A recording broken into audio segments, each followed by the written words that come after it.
The devs say, we felt like the short wall duration combined with the long cast time and the short range was forcing Phoenix to play a little too predictably around his wall. We're bumping this up slightly to give him more time to work with. Also as well, they're updating the Blaze Wall's damage and healing values to emulate those faster tick damage that got changed in that Molly update a few patches ago. And the devs explain it this way in saying, we've matched the damage and healing values to be half as effective as Hot Hands, primarily so that the total healing output of these two abilities is at parity, 50 health each. We're also doing this so that Blaze doesn't become the de facto healing ability compared to Hot Hands. I suppose they'd rather you use Blaze Wall to play around rather than just hide and heal with it. The healing of Hot Hands will now emulate the other fast damage over time effects in the game. A more significant buff comes into Curveball, where the max flash duration has been increased to 0.8 of a second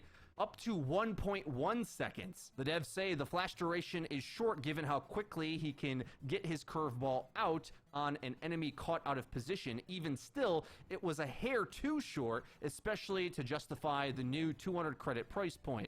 This is an aspect of the game in general, but Phoenix, that I would like to revisit at some point. If you compare to CSGO, the flashes just aren't even close. Where the max effect of a full blind flash in Go can almost be 2 seconds, and the full duration of any impairing effects can nearly be 5 seconds. So I think flashes in Valorant are much tamer, not to mention you can't flash through anything that blocks line of sight, making them just weaker in general. We may return to this conversation later. Regardless, this buff should help Phoenix, of course, but back to the patch notes, there was a quality of life buff to run it back, where you automatically reload all weapons on respawn after you finish using the ability. The devs essentially say it was jarring for a Phoenix player to be warped back and then need to reload. It's just extra downtime. This will pick up the pace of your gameplay a bit, which I think is important considering Phoenix isn't too hot of a commodity in the metagame right now. Yes, pun intended. Changes to Omen now. Paranoia is now equipped instead of quick cast, and its hit detection has been improved, especially at close range. They explain that they changed the cast paradigm to reward more proactive use of Paranoia, as in entering with it,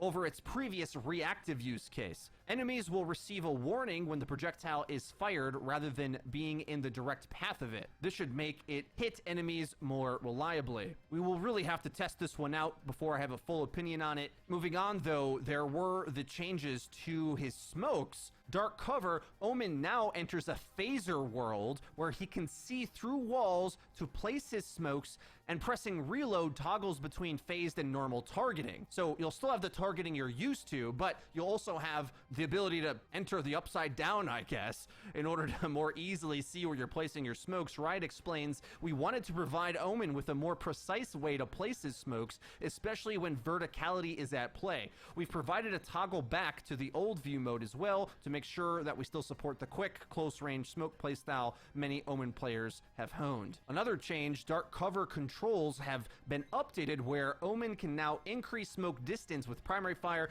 decrease it with secondary fire, and throw the smoke with the ability key. The devs say they think this is a more intuitive way for the distance to be controlled by one hand on the mouse by default. Keep in mind, I believe you can rebind individual abilities in this game. Perhaps not. I'd have to double check that. If not, that's a change that they should add. If you preferred it in the old way, I can see why they think this is more intuitive and really only messes you up if you've put significant time in the closed beta, but also a buff to Shrouded Step. Omen can now see his teleport location on the map and receives an in-world indicator of where he's targeting when his vision of the point is obstructed.